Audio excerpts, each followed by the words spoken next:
bad debts, right? So this is what is my Suman. It is deposit. मतलब क्या है? It's a liability for the bank, right? And then because deposit someday or the other they have to repay to the customer. That is why they call it as a liability. So how will you classify the debts? The committee recommended that assets of the bank should be classified as standard asset, right? Substandard asset, doubtful debt, and non-doubtful assets. So it is also called for full and transparent disclosures to be made in balance sheet as recommended by the International Accounting Standard of the committee. Now, when you raise capital through markets, committee also recommended that profitable banks and banks with good reputation should be permitted to raise capital from the public through capital market, right? And regarding other banks, government should subscribe to their capital or give a loan, which should be treated as subordinate debt. Capital market matlab by issuance of bonds or by issuance of equity shares, etc. All right.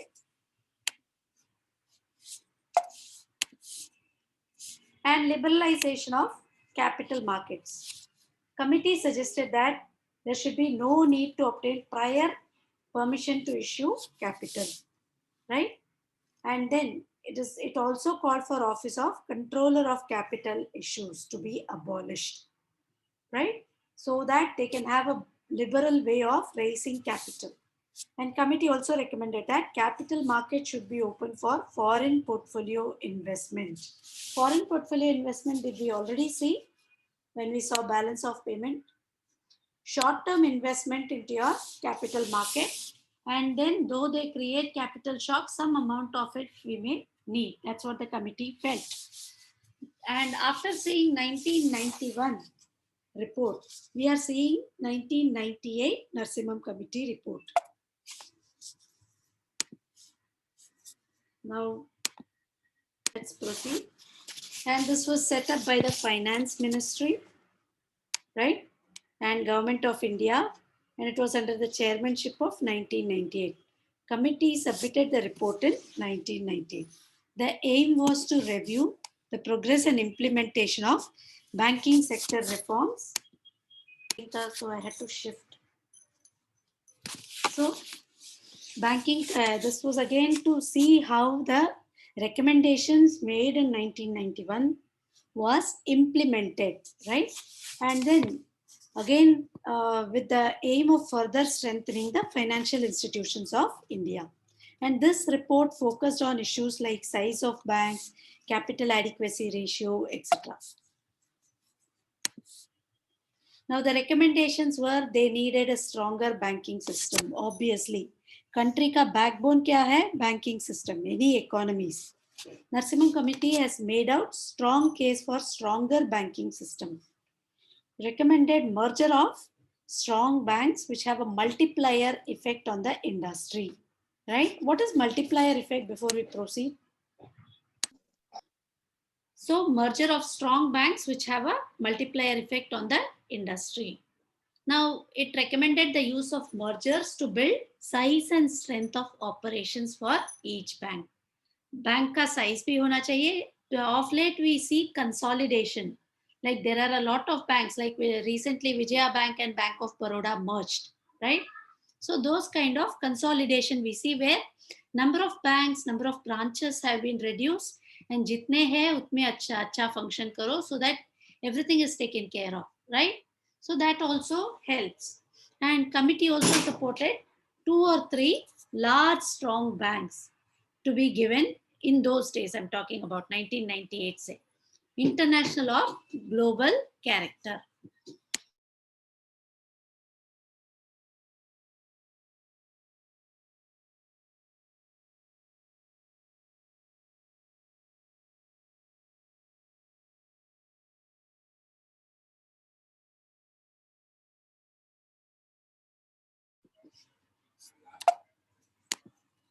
Now, narrow banking, again, public sector banks had NPAs because their standard assets or substandard assets were increasing, standard assets were falling, therefore they had NPAs. And 20% of the NPS. NPS means non-performing asset, जिनका ना आपको interest आता है ना आपको principal repay हो रहा है, right? So those are called as NPAs. Did you read through it? Ma'am, could you repeat again the multiplier effect? What does it mean? Yeah. See, multiplier effect means people are getting that money in their hands. One man's expenditure is another man's income, right? Are you following? Yes, ma'am. Yes, ma'am. Like, Going into the bank is going to somebody who needs the fund for now, right? In case you give, in case there is no fund availability like that. Supposing if I have 10,000 rupees, somebody is in need of 8,000 rupees, I don't give him at all. What will happen then? He is not going to do the business. Resources are going to remain unexplored, right? His entrepreneurial potential, his capital is going to remain idle. He's not going to utilize the labor, right? And then he's not even going to utilize the land and whatever premises he has बंद पड़ा रहेगा. Are you following? उल्टा liability हो जाएगा ये. So इससे अच्छा जब utilize करता है more goods and services which will stimulate demand and thereby people will consume. When people consume, you produce more, employ people, generate. ये सब कभी होगा when you send your money to the economy either by way of consumption or by way of investment or by way of taxes to the government. समझ में आ रहा है?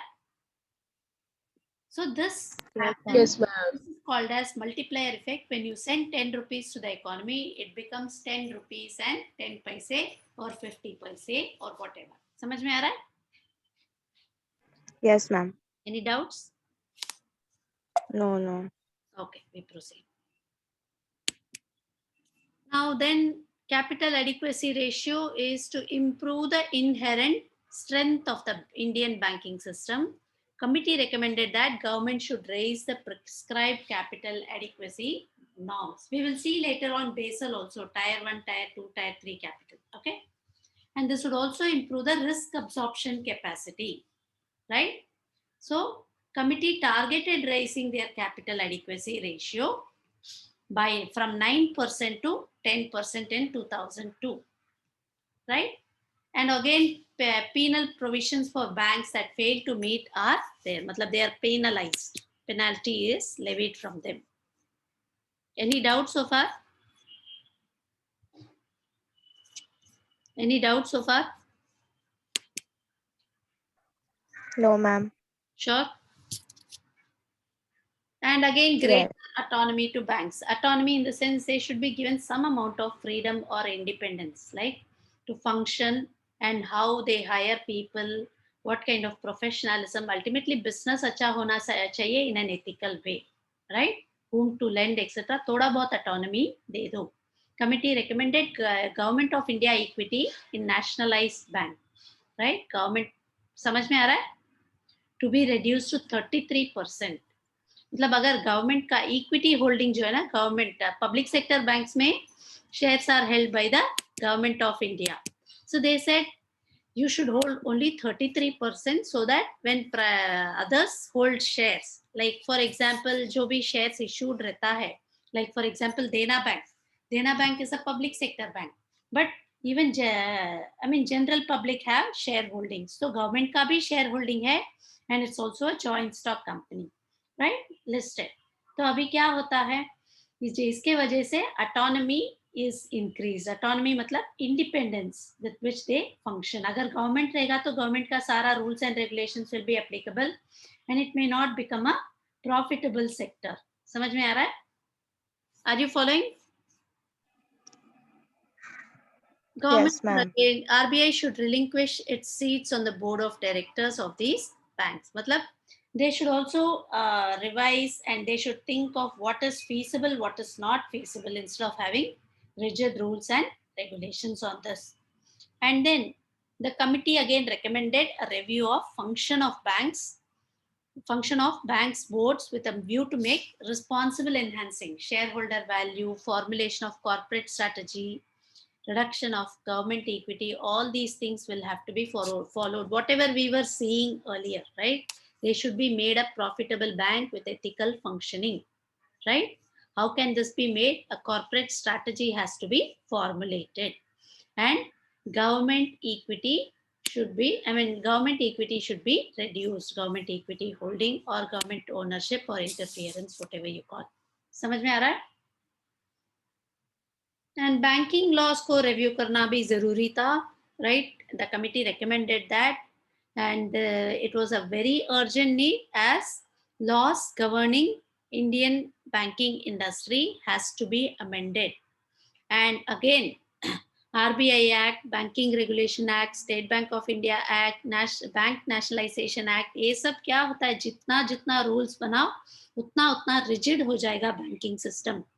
Where it is required, you are not able to lend or make loans to such sectors or such industries. Following? This will help them to bring in line with the needs of banking sector in India. Are you following? Any doubts? Again, see, we need to have zero non-performing asset for all Indian banks. That's what the Narsimham Committee 2 highlighted. समझ में आ रहा है? What is zero this thing? NPA, what is NPA first of all? I just put कौन सा है? Loans, right? Loan अगर किसी ने पे नहीं किया तो, Sorry. if the debtor doesn't repay the loan. Loan, either he doesn't service the loan. Service मतलब उसके ऊपर interest, EMI जैसे भरते हो ना, अगर वो आपने regularly नहीं भरा तो, then it will also become a non-performing asset, right? So committee recommended creation of asset reconstruction funds. We all have debt recovery agent, all those things. ये सब बैंक खर्चा करके, train करके, उनको absorb करते, all these people, these are all a part of asset reconstruction, right? And then asset reconstruction companies take over the bad debts of the bank, allowing them to start a clean slate, right? वो लोग take over करेंगे, they will start either recovering or they will provide funds, etc. There are companies which are again public sector, they will do it for the banks. Again, committee recommended a proper system to identify and classify NPAs. कितने दिन service नहीं किया तो आप उसको NPA में डालोगे, right? And an independent loan review mechanism for improved management of loan portfolio. Now, how to implement these recommendations? The RBI in 1998 initiated second phase of the financial sector reforms on the lines of Narsimham Committee report. We spoke about financial sector reforms earlier in the earlier chapter, right? RBI raised capital adequacy ratio by 1%. I'm talking about this post 1998, and tightened the prudential norms for provision of asset classification in a phased manner. Phase मतलब पहले ये इतने public sector banks के या इतने regions के, and then एक एक फेज में ये इम्प्लीमेंट करते आएंगे. Targeted to bring capital adequacy ratio to 9% by March 2001. And the midterm review of monetary and credit policy, again, of RBI announced another series of reforms in line with the recommendations with the committee in October 1999. Criteria for autonomous status was identified by March 1999, and 17 banks were considered eligible for autonomy. Committee's recommendation again led to introduction of new legislation in 2002. There was securitization and reconstruction of financial assets and enforcement. What is securitization of asset? Did you learn in FSM last time? Did you learn securitization? Yes, ma'am. What is it?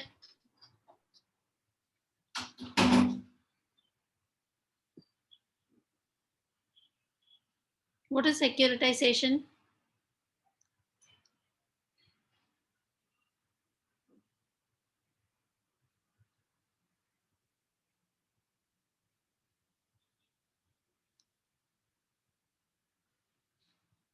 Yes. Read through and let me know, because we were already taught all these things, right? And then again, government's equity to be reduced. These some banks are still waiting and to issue so that they can have greater professionalism and independence in the board. Some banks are waiting to follow through government and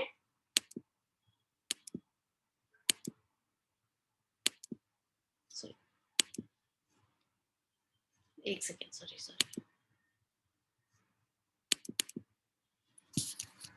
Just 1 second. And if you see 2008 crisis में performance of India अभी हाँ this are you aware of this 2008 crisis, subprime crisis, where there were a lot of banks in US which had actually lent to substandard lendings. मतलब substandard lendings बोला तो कोई भी loan आके पूछता है, just to increase the bank's asset they started lending, right? But then credibility नहीं check किया, वो repay करेगा क्या, etc. Right? They also had mortgage loans and all. But what had happened was they had mortgaged the property and then they had borrowed loans. ये US की बात कर रही हूँ. जिसके वजह से क्या हुआ, जब loans उन्होंने repay नहीं किया, क्या हुआ? All the properties with the bank, and this was called as subprime crisis. It was a very popular crisis in 2008, and it had a contagion effect because the entire banking system of the globe is interlinked. एक bank दूसरे bank के साथ network रखता है, तो funds जो है they are also interlinked. सो एक बैंक क्रैश हुआ तो उसका लेंडिंग कहीं और भी रहेगा या उसका बोरोइंग कहीं और भी रहेगा. They also crashed, right?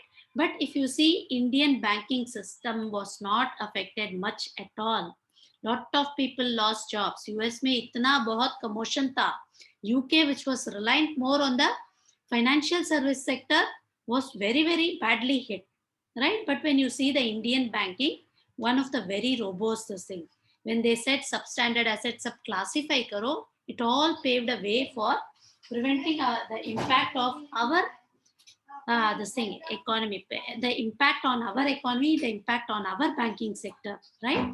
बहुत कम था, कम असर पड़ा. हमें भी असर पड़ा था पर इतना नहीं था. समझ में आ रहा है?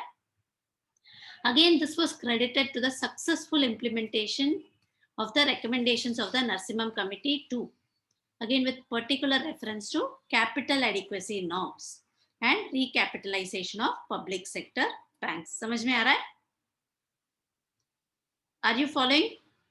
Because we followed the increased capital adequacy. Yes, ma'am. Capital adequate रहना चाहिए. In case of any problem, should be able to pay out of your capital, right? And also when government owned it, government has its own rules and regulations. कैसे भी पैसे मत उड़ाओ, right? So therefore, these things helped a lot. And impact of two committees has been मतलब 1991 and 1998 का recommendation जो है ना बहुत ही strong था. Financial economic sector professionals जो है ना, they have been, हमारा जो banking system है in the globe, if you see, one of the most productive and one of the most very, very strong, one of the strongest systems that we have, right? Any doubts so far? Any doubt?